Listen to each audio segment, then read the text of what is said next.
Hello friends, मेरे YouTube channel में आपका स्वागत है। आज का टॉपिक है nervous system. Nervous system is composed of brain, spinal cord and nerves. And brain and spinal cord form central nervous system. Nerves form peripheral nervous system. मस्तिष्क और स्पाइनल कॉर्ड मिलकर केंद्रीय तंत्रिका तंत्र बनाते हैं और बहुत सारे तंत्रिकाएं मिलकर पेरिफेरल नर्वस सिस्टम बनाती हैं। और नर्वस सिस्टम को हिंदी में तंत्रिका तंत्र भी कहा जाता है। तंत्रिका तंत्र अंगों, तंत्रिकाओं तथा न्यूरॉन से मिलकर बना एक ऐसा तंत्र है जो कि संवेदनाओं को तंत्रिका आवेग के रूप में संपूर्ण शरीर में प्रसारित करने हेतु जाल बनाते हैं। ये तंत्र विभिन्न क्रियाओं पर नियंत्रण रखने के साथ साथ बाह्य तथा आंतरिक संवेदनाओं के प्रति प्रतिक्रिया निर्धारित करता है।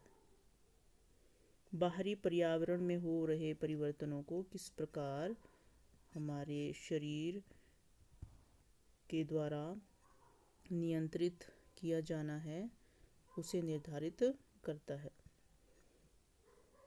बाहरी पर्यावरण से संबंधित जो भी परिवर्तन हो रहे हैं उनके अनुकूल हमारा जो शरीर है वो किस प्रकार प्रतिक्रिया करता है उसे ही यह निर्धारित करता है। मानव के तंत्रिका तंत्र को 3 भागों में विभाजित किया जाता है। केंद्रीय तंत्रिका तंत्र, सेंट्रल नर्वस सिस्टम, परिधीय तंत्रिका तंत्र, पेरिफेरल नर्वस सिस्टम और स्वायत्त तंत्रिका तंत्र, ऑटोनोमस नर्वस सिस्टम। केंद्रीय तंत्रिका तंत्र का मुख्य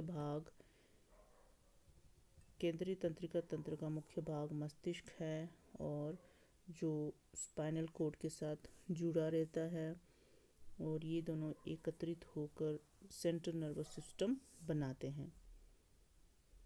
ये वो भाग है जो संपूर्ण शरीर को नियंत्रित करता है। पेरिफेरल नर्वस सिस्टम में 12 जोड़े कपाल तंत्रिकाओं के होते हैं और 31 जोड़ी स्पाइनल तंत्रिकाओं की होते हैं और ये सभी तंत्रिकाएं मिलकर पेरिफेरल नर्वस सिस्टम बनाते हैं। ऑटोनोमस नर्वस सिस्टम परिधीय तंत्रिका तंत्र का स्वचालित भाग होता है जो कि क्रियाओं का नियमन एवं नियंत्रण करता है। इसके 2 मुख्य भाग होते हैं, अनुकंपी और परानुकंपी। आइए अब ह्यूमन ब्रेन, मानव मस्तिष्क के बारे में जानते हैं। इसके मुख्य भाग हैं प्रमस्तिष्क, मध्य मस्तिष्क, पश्च मस्तिष्क। और ये ह्यूमन ब्रेन कपाल के अंदर, क्रेनियल कैविटी के अंदर बहुत सुरक्षित रहता है। इसके और अन्य भाग हैं हाइपोथैलेमस, पीयूष ग्रंथि, पोन्स, मेडुला और अनुमस्तिष्क। आइए हम विस्तृत रूप से अध्ययन करते हैं कि मस्तिष्क के कौन कौन से भाग होते हैं और उनके क्या कार्य हैं। मस्तिष्क के मुख्य रूप से 3 भाग हैं, अग्र मस्तिष्क, फ्रंट ब्रेन, मध्य मस्तिष्क, मिडल ब्रेन, पश्च मस्तिष्क, हाइंड ब्रेन। और अग्र मस्तिष्क के 2 भाग होते हैं, प्रमस्तिष्क और डायनसेफलोन। प्रमस्तिष्क का मुख्य कार्य है ऐच्छिक पेशी को नियंत्रित करना, आँख, कान, नाक से सूचना ग्रहण करना, सोचना, विवेचन करना और याद रखना इत्यादि। और यह शरीर का मस्तिष्क का सबसे बड़ा भाग भी है। यह 2 गोलार्धों से बना हुआ है, दायां प्रमस्तिष्क गोलार्ध, बायां प्रमस्तिष्क गोलार्ध। Right cerebral hemisphere and left cerebral hemisphere. इसी के साथ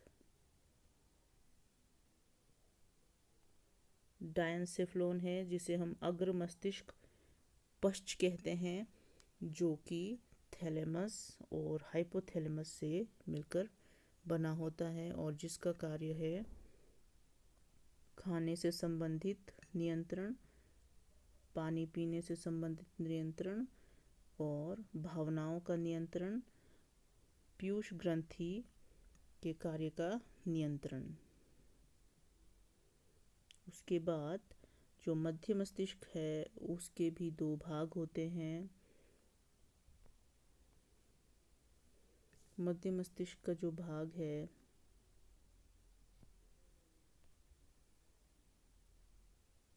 ऊपर के 2 पिंड होते हैं जिन्हें हम टेक्टम कहते हैं और नीचे के 2 पिंडों को टैगमेंटम कहते हैं। जो टेक्टम है वो देखने के लिए काम आता है और जो टैगमेंटम है वो सुनने के लिए से संबंधित सूचनाओं को एकत्रित करता है। उसके पश्चात पश्चिम मस्तिष्क के अलग अलग कार्य हैं और उसके अलग अलग भाग हैं। आइए देखें। जो पश्चिम मस्तिष्क है उसके मुख्य रूप से 3 भाग हैं: अनुमस्तिष्क, पोन्स, मेडुला ऑब्लोंगेटा।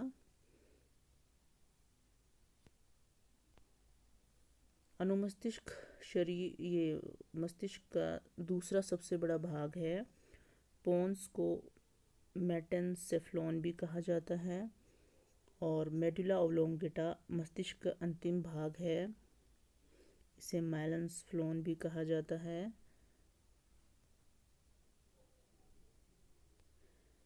अनुमस्तिष्क का कार्य है शरीर का संतुलन, पेशी क्रियाओं में समन्वय, श्वसन दर को नियंत्रित करने का काम है पोन्स का, और मेडुला ऑब्लोंगेटा का काम है लार आना। स्वादिष्ट भोजन देकर हमारे मुंह में लार आती है। और वमन, हृदय स्पंद की दर, आहार नाल की क्रिया, सांस लेना, खांसना, निगलना इत्यादि जैसी क्रियाओं को समन्वय मेडुला ऑब्लोंगेटा करता है।